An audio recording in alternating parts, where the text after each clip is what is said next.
Hey gearheads, welcome back to the workshop. Today we're talking about prisoner restraints. These are some common questions we get from our security and our law enforcement community, and we have a couple options at the Quartermaster I'd like to show you and talk you through and help you in your everyday life. I'll bring you closer in and we'll start.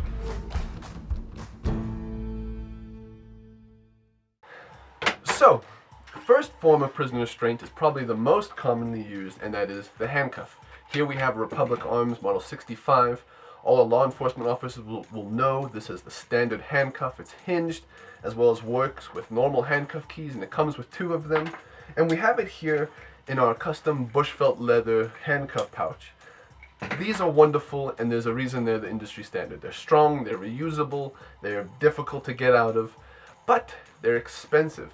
And to those of our members in the law enforcement community and the security community, if you have to buy your own equipment, these get very expensive, especially considering how often they go missing, where you put them on an individual you've apprehended and then someone else takes them away and bam, 750 Rand gone.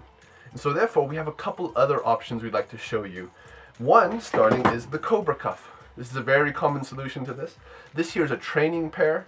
It allows us to reuse it because if not, these are disposable. So you do it once, tighten it up, this tightens right around the hands, and then when you're done you have to cut it. Although this training pair right here allows us to redo it so that we're not spending a lot of money in training but still getting all the training we need. They fold up nicely and they can fit easily inside a mag pouch or something along those lines. However, they're still quite expensive and for us difficult to keep in stock. These go about 350 Rand when we can keep them in stock. And so still, for a disposable item, that is a lot. So we have two other options that we think are just as great, or even better in some ways. One is the blue lock cuff. Essentially a very strong, very secured mechanism, long zip tie. This is a wonderful piece of equipment. Light in color, so you can mark it. If you use a marker, you can identify the person who has on. You can even use it to lock up evidence. If you want to secure a firearm and hold the slide back, this can be used. But big enough that it can be fit, in two hands can go in it, although they can be used in conjunction. You get a whole pack of them. They're very lightweight. They don't cost a whole lot, about 100 Rand for a pack of 8. And very strong and very durable, but disposable. So if you're in security and you apprehend someone and the police come take them off, they can take this with them and then they can cut it. And you're not massively out of budget. Similarly, to this is flexi cuffs. So flexi cuff looks very similar, also long, very lightweight, but the mechanism is in the center and there's two sides. So as a result, you get two loops, which similar to the Cobra cuff, you can do one arm individually. Very strong, very tight mechanism.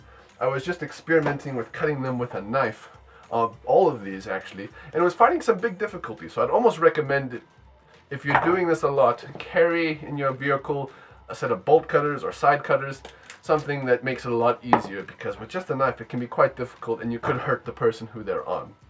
But the great benefit of these and the flexi cuffs is how lightweight they are. And if you get issued a vest, they slide perfectly into the molly. You can carry multiple at a time, unlike carrying heavy metal handcuffs. These are wonderfully easy to deploy, lightweight, they don't cost much, they're disposable, and a great option for you. If you have any questions, feel free to contact us at the Quartermaster, and if not, we'll see you next time.